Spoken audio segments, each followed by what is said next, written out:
what's going on, everybody? Welcome back to another episode of TPS-TV. I'm Daniel Richardson. And so the other day, me and my cousin was talking. We just kind of got into the conversation of what's your Mount Rushmore of horror? As you can see, the topic that's down below. And, villain-wise, if you're going to make the Mount Rushmore of horror villains, who would you put on there? And you hear this question quite a bit in regards of, best actors of all time, Mount Rushmore, greatest wrestlers of all time, Mount Rushmore, greatest rock stars of all time. I mean, a Mount Rushmore for any part of entertainment, boom, who would you have? And, I think people always just kind of throw up their favorites, which is, understandable. Like, I get it, But a lot of people don't realize, each president on the actual Mount Rushmore was up there for a reason. They represented, the birth of the nation, the growth of a nation, the development, and the preservation, if I'm not mistaken, are the four categories of the thing. And so it just got me wondering, okay, if you were to use those guidelines, birth, growth, development, and preservation, what horror villains would best describe that? And I'll be honest with you, I don't quite have an answer right now, nor do I think you guys will have one immediately. But break it down, the birth of, horror film. What villain represented the best? Would it be Nosferatu? Would it be one of the Universal monsters? Whether it's Dracula because he's the first, or, Frankenstein because he's probably the most popular from that era. Of course, I guess it's all subjective regardless, but still, who exactly would be your Mount Rushmore of horror in the birthing department? Who is the birth of horror villains? Dr. Jekyll and Mr. Hyde. I think a lot of people don't realize it, but just in the early 1900s alone, there was without exaggerating, 10 to 20 different Dr. Jekyll and Mr. Hyde versions. It's the most remade movie from that era. Would he get in there? Dr. Caligari? Like I said, there's so many different ones that could be, the birth of horror, what villain best represents that. And then you go on to, the next one, growth. What would you consider, what villain represents the growth of horror? Which, we already did the birth, but then it seems like, well, wait a minute. Would the Universal monsters be the next step of the growth? If it was all born with the silent horror, would then the Universal monsters be? So would it be like Nosferatu and Dracula? Do you want to mix it up so you don't have two vampires on there? Would you be like Nosferatu and then Frankenstein's monster? What would it, be, just, I guess it depends, or do you not see that? I mean, maybe you're lumping those two together as the birth, because really the term horror movie didn't really happen until the 30s or 40s, because once again, the term came from, over in Britain. They were classifying these monster movies as H for horrific, and then they just kind of shortened it down to horror, and then here we are today. It's a horror movie, but back then, it wasn't in the 20s you were going around asking people what's your favorite horror movie? It's no one even knew what the fuck that meant, So I mean, would that be the growth? I mean, would that be the next boom? Or would you move it further? Would you, because I mean, the 40s and 50s were kind of rough for horror because even though there are a handful here and there, 40s was just kind of we were playing out the Universal monster, movies, and then we started introducing Abbott Costello to them, so it became more comedy. 50s, I mean, arguably is more sci-fi than horror, even though I guess you can put certain movies into both categories. So we're up until 60s. Rosemary's Baby, maybe the Vincent Price films. I mean, I guess Hammer did the Universal remakes or whatnot. So, would that be the next, would that be the growth of it? I don't know. Development. What exactly would that mean in this scenario? What would be the character to best represent the development of horror? Would it be...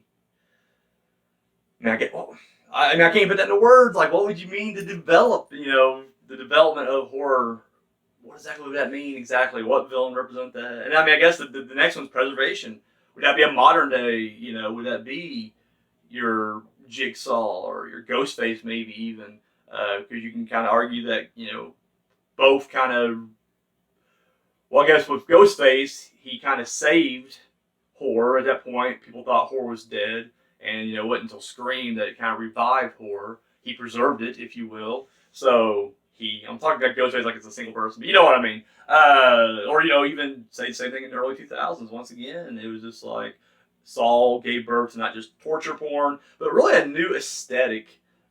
In my opinion, the grittier. I mean, kind of you can trace it back. Well, you maybe trace it back to the Texas Chainsaw Massacre remake, but you can definitely trace it back to that early 2000s grindhouse grit with a little bit of Hollywood gloss on it. But it definitely had a certain atmosphere and aesthetic to it. But anyways, I mean, once again, I'm just rambling at this point. I don't have a clear answer. But I'm looking to the horror community. What would be your Mount Rushmore of horror using those guidelines? Now, this is throw it out there on the table. If I was just going by pure favorites, like if I just like Daniel, put your top 4 favorite up there on Mount Rushmore, it'd go Michael Myers, the Tall Man, Jack Torrance, and Jason Voorhees. That'd be my 4.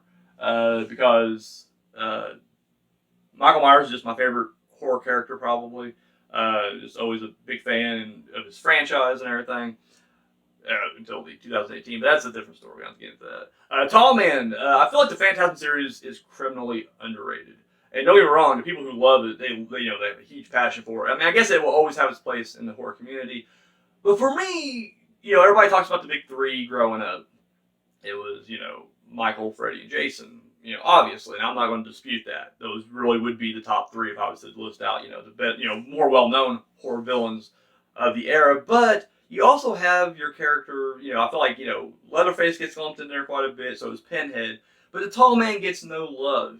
And I kind of feel like it's bullshit because literally the Tall Man, as far as consistency goes, he has the best series. Phantasm series is by far, it's the best series. Like, there's no fracture to it. Like, every other series has had its ups and downs. They just ignored storylines or whatever, or fractured completely and moved on. I mean, so, like, the Halloween franchise, we've talked about this in great depth before, that it's just so fractured or whatever. And it's like Phantasm is a linear line. Like, Phantasm and Saw are the only 2 I can think of that really are just perfect across the board as far as continuity goes.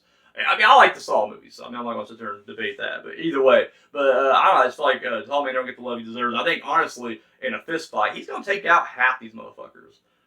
Like, even when you kill me, another version of him pops up, and you may be like, "That's cheating." I don't give a fuck. I don't give a fuck.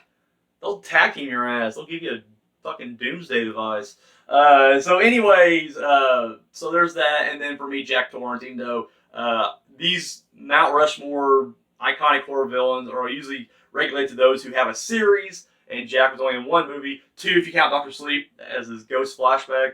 But it's just like, I don't know, Jack Nicholson was just great. I love that movie. It's one of my favorite movies, period. And so it's just kind of like, I don't know. When I think of my favorite horror villain, I always put Jack in there. Yeah, he'd get killed instantly. Like, whoever he's fighting, if it was a fight to the death, he'd be taken out pretty quickly. He was outsmarted by a kid, so. And, just a 5-year-old. Like a fucking 5-year-old. Outsmarted him. And then I would say Jason Voorhees, just because I think of all the movies out there, I'm talking like, the ones that go past the 5 mark, because, I mean, Phantasm ends at 5.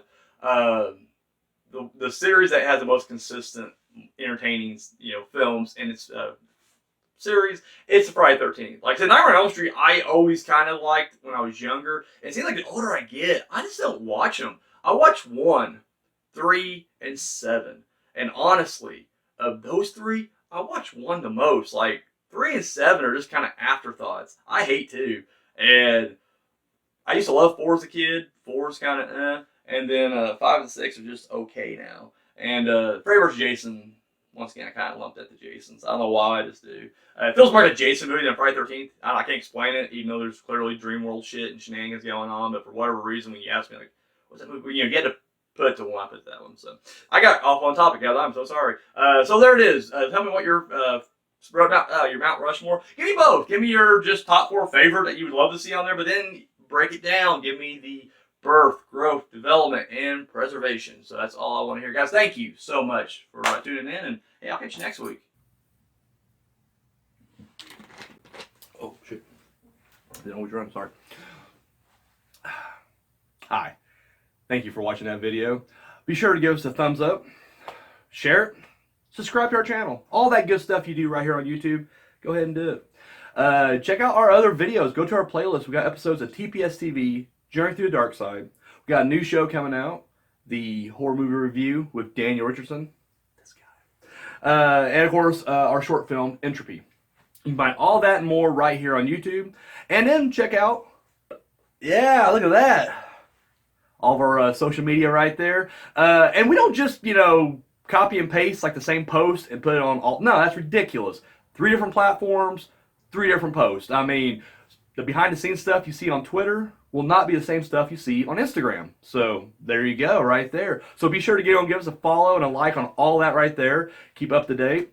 Have you seen Unspeakable Acts yet? No? Come on. Pick you up the DVD right now. Links over there. Oh, yeah. It's only $7. $3 shipping and handling.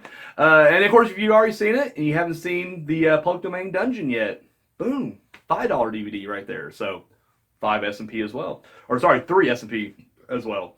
So there you go. Do that. And if you got the spare change, you want to hit us up, donate a little bit over here to TPS Productions. Our Patreon is right there.